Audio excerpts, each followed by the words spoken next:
All right. Well, it's interesting. One of our kids was recently studying Mount Rushmore in their school, and Kristen made the comment, we should go there over Christmas. And so, being the dutiful dad, of course, I got out MapQuest and Google Maps and everything else, and what's the route that we would take, and how many different stops would we make, and what would we do along the way that would be fun and entertaining and enlightening. And that was all very exciting. Now, the pinnacle of our trip was Mount Rushmore, but every single step along the way that we took was part of our vacation. And in the same way, it's similar with the gospel. The pinnacle of the gospel is Jesus' death and his resurrection. But he came as a human. He lived a life. If all that Jesus meant to accomplish, and God meant to accomplish through him, was Jesus' death and resurrection, he could have been born, lived for 12 years or 18 years or 30 years in a day if you believed he had to get to age 30 to be a priest, and died, right? But he didn't do that, did he? The reality of it is he came and set an example for us. The whole of the gospel begins with his virgin birth. It includes his sinless life, an example on our behalf, and then culminates in his death and resurrection. So if you would please turn to Hebrews chapter 12, verses 1 to 3. They'll set the tone for our limited time tonight. Hebrews 12, 1 through 3.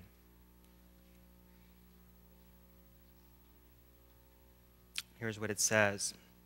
Therefore, since we are surrounded by so great a cloud of witnesses, let us also lay aside every weight and sin which clings so closely, and let us run with endurance the race that is set before us, looking to Jesus, the founder and perfecter of our faith, who for the joy that was set before him endured the cross, despising the shame, and is seated at the right hand of the throne of God.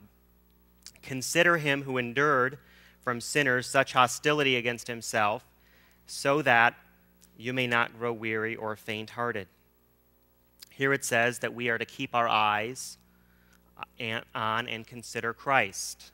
The Greek word here for consider is derived from the word that's rendered in Romans 12:6, in proportion. It's a mathematical term signifying the comparing of two things together in their due proportions. We get our word analogy from it. For consider him who endured such hostility of sinners against himself draws an analogy between his sufferings and ours. The reason we can make this analogy is because he came, because of the first Christmas. Had he not done that, we couldn't do it either. He actually came to us and lived as a person for more than 30 years. When he told his disciples, if you have seen me, you have seen the Father, he meant for us to consider his character and his life and his attributes as the definition of who God is. He showed us what God intended for us to be if we were not tainted by sin. Right? Jesus was the perfect God-man. So everything that he did is exactly what we should have done in exactly the same situation if we weren't tainted by sin. He defines how we should act and react to those things around us. Lots of verses in the New Testament tell us how important this is. Hebrews 2:17, therefore he had to be made like his brothers in every respect so that he might become a merciful and faithful high priest to the service of God to make propitiation for the sins of the people. Hebrews 4:15, familiar verse, for we do not have a high priest who's unable to sympathize with our weaknesses, but one who in every respect has been tempted as we are, yet without sin. John 13:15 and 1 Peter 2:21 specifically call on us to use Jesus as our example. Ephesians 5:1 says that we're to be imitators of God as beloved children, and since Christ explains God to us, his example is a major reason why he came. We can't overlook it in our race to see the cross. So let's look back at Hebrews 12:3 and let's ask an important question. My point is that we need to consider Jesus. What does Hebrews 12:3 say is the result of our continued thoughtful consideration of Jesus as our example? What does it say?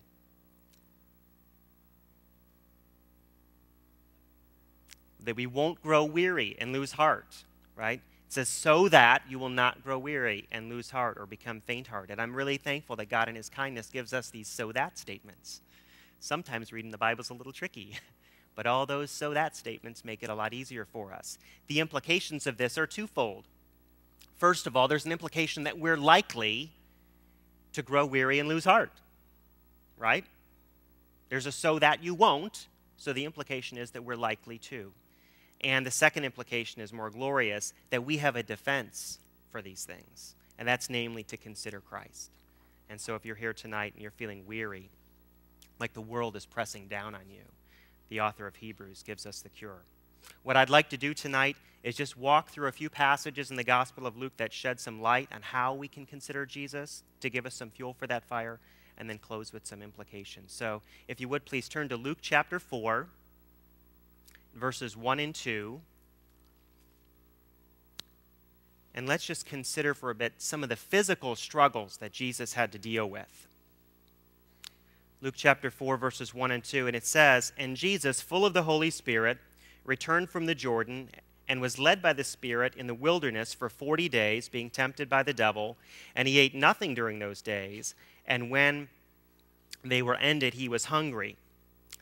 I've seen in my own life, in the lives of people around me, that physical problems, hunger, thirst, injury, illness, are a barrier to holiness. Would you agree with that? They're a barrier to holiness. Why is that? Because they tend to make us take our eyes off of Jesus and put them on the fact that we're hungry, the fact that we're thirsty, the fact that we're in pain. And yet, the reality of that is, if God didn't want us to be hungry, thirsty, injured, or sick, would we be? We wouldn't be. It's important to recognize that Jesus went through those things. He's our example of how we should go through those things. You know, the devil personally tempted Jesus at the end of 40 days of not eating, and he didn't give in. When Kristen and I were first married, I had a rule. It was a self-made rule. Most of my rules are, I confess, that I'm only allowed to be grumpy when I'm hungry. And so it served to keep me well fed. And in the first year of our marriage, I went from 157 pounds to 169 pounds. So she clearly didn't want me grumpy. But theologically, that's a very foolish thing to say, isn't it? Grumpiness is a sin. The Bible is pretty clear that being grumpy and complaining is sinful. Jesus was hungry. His feet hurt. He may have tweaked his back like John did last week. But he never sinned. It never caused him to sin. He never used it as an excuse to sin. And we should consider that about him. It means that we don't have to succumb to that just because we're feeling sick or we didn't sleep well last night. Turn over to Luke chapter 6, verses 17 through 19.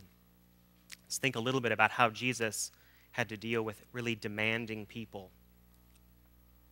It says, "And he came down with them and stood on a level place with a great crowd of his disciples and a great multitude of people from all Judea and Jerusalem and the seacoast of Tyre and Sidon, who came to hear him and to be healed of their diseases.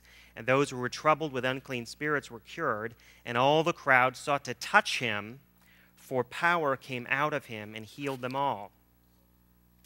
I want us to notice here that for Jesus, every day was like Black Friday at Walmart. He just could not get away from people. Over and over, we read in the Gospels that they were all over him. They were on top of him. It just struck me. I don't know how I didn't notice this before. I was studying for this, how they actually followed him from town to town to town. He could not catch a break at all. They were all over him. In what perhaps is the height of audacity, each of the thieves on the cross were asking him for things. He's dying, and they're asking him for stuff. It's amazing. Everybody wanted to physically touch him. So it's not like there are crowds following him at a distance. Oh, those are the crowds over there. I mean, they were closer than you all are to me. All around him, all trying to get closer. And the success of getting close to him, right? It said that as they got close to him, they were healed because the power went out from him. It just fueled the desire of the crowds to get up close to him and keep bothering him. And he didn't turn it off. And he could have. but he didn't. He never had any personal space. He never had any me time. I know sometimes we encounter demanding people as well. But I know at least I don't have multitudes of complete strangers trying to get close enough to touch me. He did. That's what Jesus had to put up with. We never see him get frustrated. He never gives in to temper. He never loses his patience. What he did do is get up even earlier to pray and place a high priority on it. He was moved to compassion, so much so that when the disciples tried to help him out by keeping the little kids from him, what did he say? Let him come, suffer the little children, for such is the kingdom of heaven. It's amazing. I'm not like that. I'll just tell you. Yelled at the dogs today. Prayed for patience last night, yelled at the dog today. My patience to deal with needy, demanding people lasts about as long as the drumsticks on the Thanksgiving turkey, which isn't very long, at least not around us. At the heart of the matter, when we prefer our time and our space to serving others, even extremely demanding people, we are being sinfully selfish. Jesus not only did not avoid these people, he ministered to them wherever he went. The Son of Man came not to be served, but to serve. And many times he was serving demanding people who would not cut him a break and did not deserve it. Turn back just a little bit to Luke chapter 6, verses 6 to 11. It says here, on another Sabbath, he entered the synagogue and was teaching, and a man was there whose right hand was withered. And the scribes and the Pharisees watched him to see whether he would heal on the Sabbath, so that they might find a reason to accuse him. But he knew their thoughts, and he said to the man with the withered hand, "Come, stand here." And he rose and stood there. And Jesus said to them, "I ask you, is it lawful on the Sabbath to do good or do harm, to save life or destroy it?" And after looking around at them, he said to him, "Stretch out your hand." And he did so, and his hand was restored. But they were filled with fury and discussed with one another what they might do to Jesus. Sometimes it's easy to feel like the world is out to get us. I'm reminded of the clever one-liner, "You're not paranoid if everybody really is out to get you." That's the way it was for Jesus. It can seem that way for us. It was that way for him. Every power and every authority that was around Jesus at that time was out to get him. And you never see him give in. You never see him give up. This is the principal point the writer of the Hebrews is making in our opening passage. Whatever they were enduring at the hands of sinful men, Jesus endured more. Kids, I want you to think about something. Sometimes it's tough to be around sinners. I know. It's especially tough to be around sinners who have authority over you. Your parents will sin against you. Your big brother, sister may sin against you. Your teacher may sin against you. Jesus had it worse than you have it. Remember, before Jesus could even talk, the leader of his country was trying to have him murdered as a little baby. However your parents are, however your teacher or your big brother or sister is, they're not that bad. More than that, Jesus had to endure criticism and accusations from people who were all more sinful than him.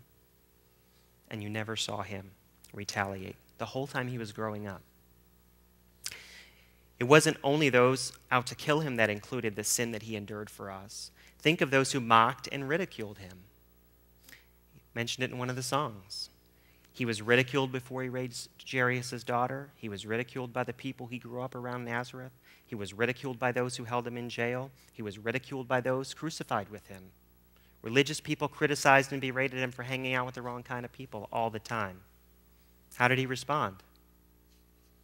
He responded by ignoring the ridicule, by focusing on what the Father had called him to do, and reaching out to his enemies, even asking God to forgive the ones who murdered him. That's our model. That's our example. That's what God expects of us. And so there's the saying, with friends like these, who needs enemies?